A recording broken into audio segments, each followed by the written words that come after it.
Honor thy father and thy mother. You learned it as a child. You said it back in a classroom while a grown-up nodded. That is the version everyone has. It is also the version that quietly stops working the day they die. There is a second half to this commandment, and almost nobody is taught it. It is not buried in some rare word. It sits in plain sight, inside the longest scene the book of Genesis gives to any single act of obedience. And that scene is a funeral. 40 days of embalming, 70 days of mourning. A column of Egyptian officials riding out of Egypt toward a cave in Canaan. Genesis gives more verses to Jacob's burial than it gives to Jacob's birth, and almost nobody stops to ask why. 2 Hebrew words carry this. One of them you may have heard recently, because it has been everywhere lately. The other one is its exact opposite. It sits in a verse people hurry past, and it is the one that tells you what this commandment was actually built to protect. Start with where the commandment is standing when it gets spoken. Exodus 20. A mountain, a nation camped at the base of it, and 10 sentences that have outlived every government that ever tried to copy them. The audience at that mountain is not a room of children. It is an entire adult population that has just walked out of slavery. Grown men and women with households, herds, debts, and dead to bury. The commandment about parents is handed to them. That matters more than it sounds. A rule about not talking back in the kitchen would be a strange thing to carve into stone for a nation of adults. Something else is being asked here, and to see what, you have to know one thing about the world those people were standing in. In that world, a person did not end cleanly. When someone died, what happened to their name, their body, and their place in the family was not automatic. Somebody had to do it. A grave had to be owned. A body had to be carried to it. The living had to keep saying who you were, out loud, on purpose, for as long as it took. Genesis is unusually specific about this, and the specificity is the tell. Abraham does not simply bury Sarah. He negotiates for a field in public, and the text records the closing like a deed. Abraham weighed to Ephron the silver, 400 shekels, in the audience of the sons of Heth, made sure unto Abraham for a possession, before all that went in at the gate of his city. 400 shekels, weighed out by hand, with the whole town watching. Later, Jacob buys a parcel of ground at Shechem from the sons of Hamor for 100 pieces of silver. Hold on to that purchase. It is going to matter 4 centuries later, in a way Jacob could not have imagined. These are real estate transactions, and the Bible files them with witnesses and prices attached. That is your first clue that we are not dealing with sentiment here. We are dealing with an obligation that had a cost, a location, and a signature. Now the words. The verb in Exodus 20 verse 12 is kabed, Strong's 35:13. It does not mean love, and it does not mean obey. It means to be heavy, to have mass, to press down on the scale. You may have heard that already, because it has been said a great deal lately, and it is true. But let me be straight with you about what a dictionary can and cannot do here. It can tell you what a word weighed. It cannot tell you what an entire nation actually did about it on an ordinary afternoon. For that you need the rest of the Bible. And on this particular commandment, the rest of the Bible is unusually willing to show you. Because that is exactly where nearly every explanation stops, and stopping there leaves the commandment sounding like a warm feeling with a Hebrew accent. Heavy compared to what? Weight instead of what? The Bible answers that question, and it answers it in a verse most people slide right past. Exodus 21, verse 17. And he that curseth his father, or his mother, shall surely be put to death. Set the penalty aside for a minute. That belongs to a legal world we do not live in, and it is not what tonight is about. Look at the verb instead. The word translated curseth is qalal, Strong's 7043. And qalal does not mean to swear at somebody. It means to be light, to weigh nothing, to become easy to lift and set down again. So the commandment and its opposite are a matched pair, and the pair is about mass. Make your father and mother heavy, do not make them light. Read that again with real objects in your hands. On one side, something you have to brace your back for. On the other side, something you can pick up with 2 fingers without breaking your stride. The opposite of honoring a parent is not shouting at them. The opposite of honoring a parent is letting them become weightless. And now hold that up against death, because death is the most efficient machine ever built for making a person weightless. It takes away their voice, their address, their side of the argument, and their ability to insist on themselves in a room. After that, every ounce a person still has in the world is an ounce that somebody else is holding for them. Which means this commandment does not retire when a parent dies. It arrives. There is a third word, and it is the one that finishes the case.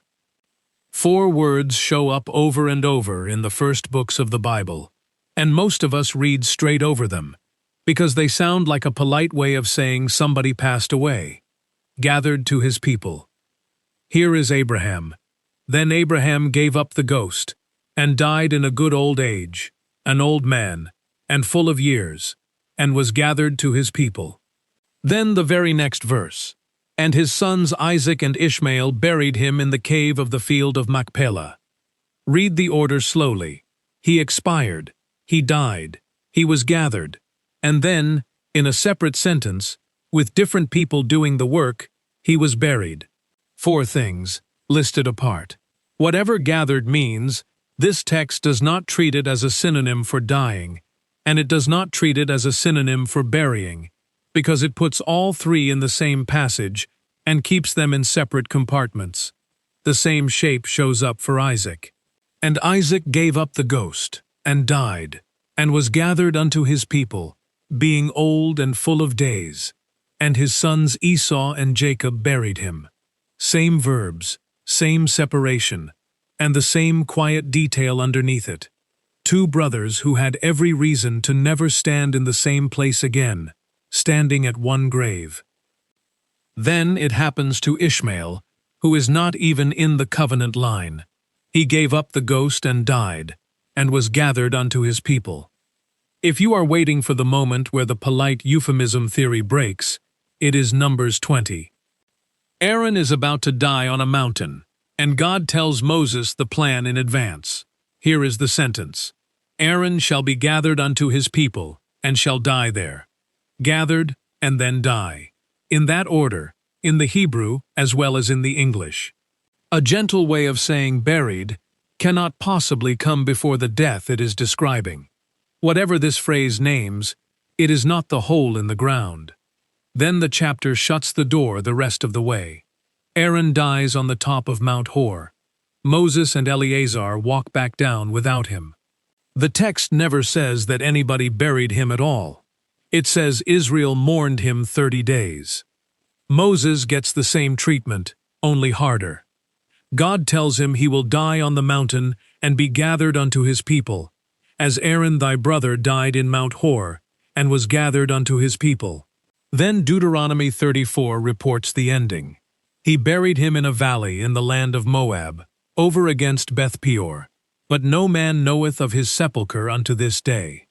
Gathered to his people, lying alone in a valley, in foreign ground, in an unmarked grave that nobody has found in 3,000 years.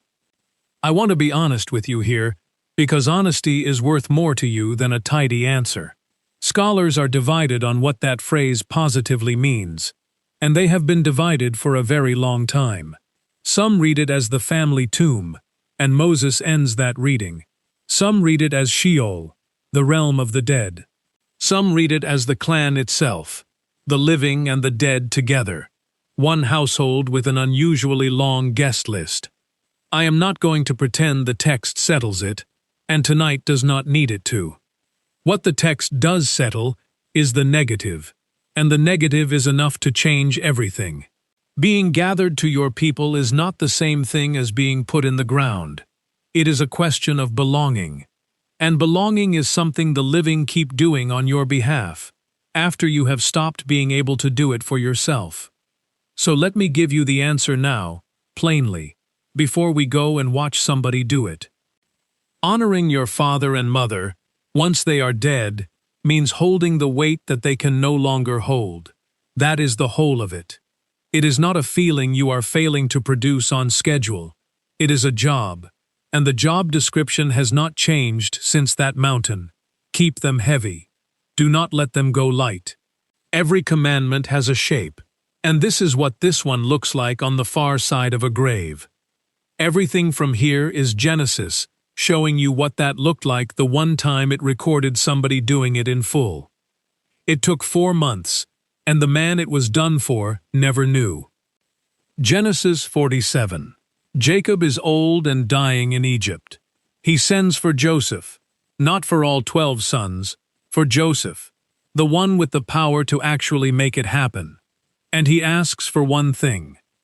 Put, I pray thee, thy hand under my thigh, and deal kindly and truly with me. Bury me not, I pray thee, in Egypt. That gesture is the most binding oath form in the book. It is the same gesture Abraham used when he sent a servant across the desert to find a wife for Isaac.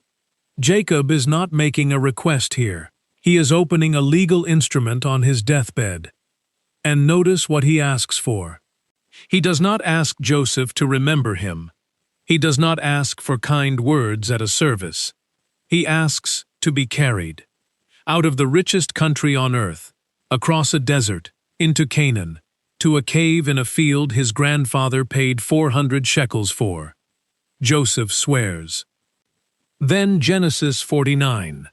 Jacob gathers his sons, blesses them, and at the very end comes back to the burial instruction. And this time he reads out the guest list of that cave. There they buried Abraham and Sarah his wife. There they buried Isaac and Rebekah his wife. And there I buried Leah. Stop on those last 4 words. And there I buried Leah. Leah is the wife Jacob did not choose. He worked 7 years for her sister, and got Leah instead, and the text never once says he loved her. Rachel is the one he loved, and Rachel is not in that cave. She died on the road to Ephrath, and Jacob buried her where she fell and set a pillar on the grave. So in the final speech of his life, itemizing the ground he wants to be laid in, the thing Jacob claims out loud for himself is Leah's burial, not the love story, the obligation he actually completed. Then comes the verse most people read past on their way to the next chapter.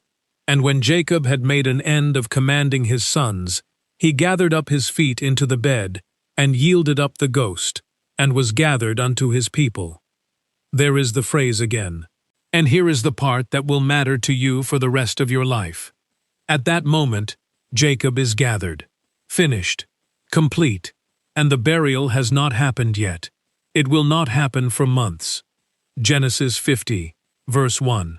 And Joseph fell upon his father's face, and wept upon him, and kissed him. The text does not tell you what Joseph felt. It tells you what he did. Then it starts counting. The physicians embalmed Israel, and 40 days were fulfilled for him. For so are fulfilled the days of those which are embalmed. And the Egyptians mourned for him 70 days. 40 days, then 70. The text does not explain either number to us. It simply counts them out, one after another, the way a man keeps a tally on a wall. Then Joseph has to ask permission, and you should read that twice. Joseph is the second most powerful man in Egypt. He runs the food supply of an empire in the middle of a famine, and he still has to send word into Pharaoh's house and request leave to go and bury his father. Pharaoh's answer comes back in a single line.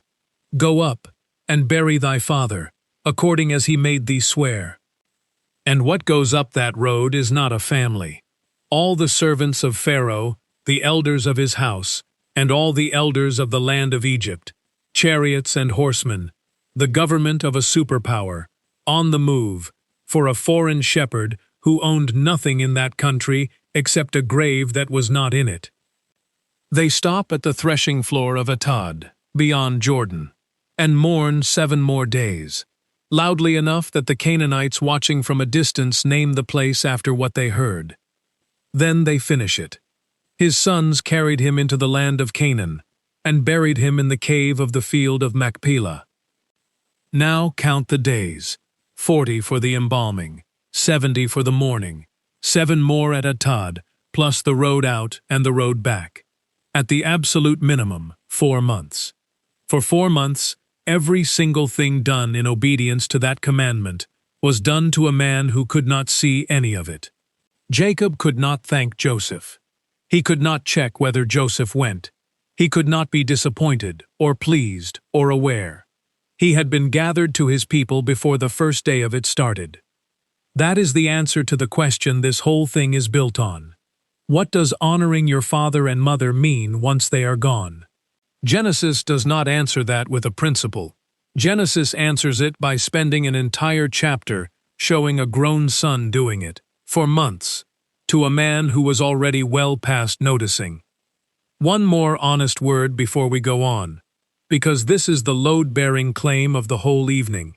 I am making an argument about emphasis, not about intent.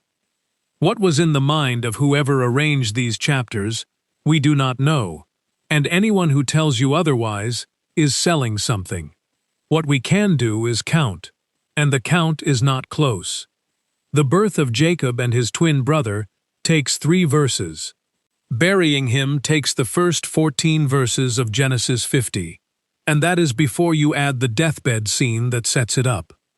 The commandment never asked for a reaction. It asked for wait. And there is one more turn, and it is the last thing the book of Genesis ever says. Joseph grows old in Egypt, and at the end, he does something strange. He does not ask his sons for a funeral. He takes an oath from an entire nation.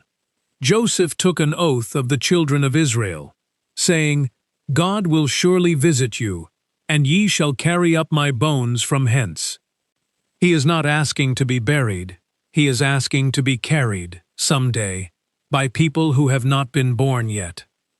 And then Genesis, 50 chapters of creation and flood and covenant, and 12 sons, ends on this sentence. So Joseph died, being 110 years old, and they embalmed him, and he was put in a coffin in Egypt. The first book of the Bible closes with an unfinished obligation, sitting in a box, in the wrong country. It takes roughly 400 years, and on the night Israel finally walks out of Egypt, blood on the doorposts, bread with no time to rise, the most rushed night in the entire Old Testament, one verse stops the panic to report a piece of luggage. And Moses took the bones of Joseph with him, for he had straitly sworn the children of Israel. Moses never met Joseph. Nobody on that road ever met Joseph. They carried him anyway. 40 years after that, at the very end of the book of Joshua, the account finally closes. And the bones of Joseph, which the children of Israel brought up out of Egypt, buried they in Shechem, in a parcel of ground which Jacob bought of the sons of Hamor for 100 pieces of silver. That is the ground Jacob paid for, back in chapter 33. A great-grandfather's purchase, used 4 centuries later by strangers, to finish a duty that not one living person had personally owed. That is the actual shape of this commandment when you follow it all the way out. It is not a debt with a due date on it. It is a weight that gets handed forward. You were never asked to settle it. You were asked to carry it, which is where you come in, and where this stops being about Egypt. If you have lost a parent, you already know the arithmetic that runs at 3 in the morning. It is not really grief. It is accounting. You go back over the visits you could have made in the 6 months you thought you still had, the question you were saving for a better day, and then there was no better day. The last real conversation, which you did not know was the last one, so you spent it on the insurance and the car. Her number is still in your phone. You have not deleted it, and you cannot explain that to anyone, so you have stopped trying. There is a voicemail you will not play, because you are frightened of what will happen if you hear her voice, and more frightened of the day the phone quietly loses it. There is her handwriting on an index card, a recipe, and you have never once made it, because making it would use it up. You catch yourself keeping his opinion alive in an argument he is not in. Somebody says something at the table, and a sentence arrives in your head in his voice, and you have to decide, by yourself, whether to say it out loud. Now hear what all of that actually is. Every one of those is weight. Every one of those is you refusing to let a person become light. You have been reading that list as evidence against yourself, a record of things you failed to finish in time. That is not what the list is. Nobody keeps a phone number for a person who weighs nothing.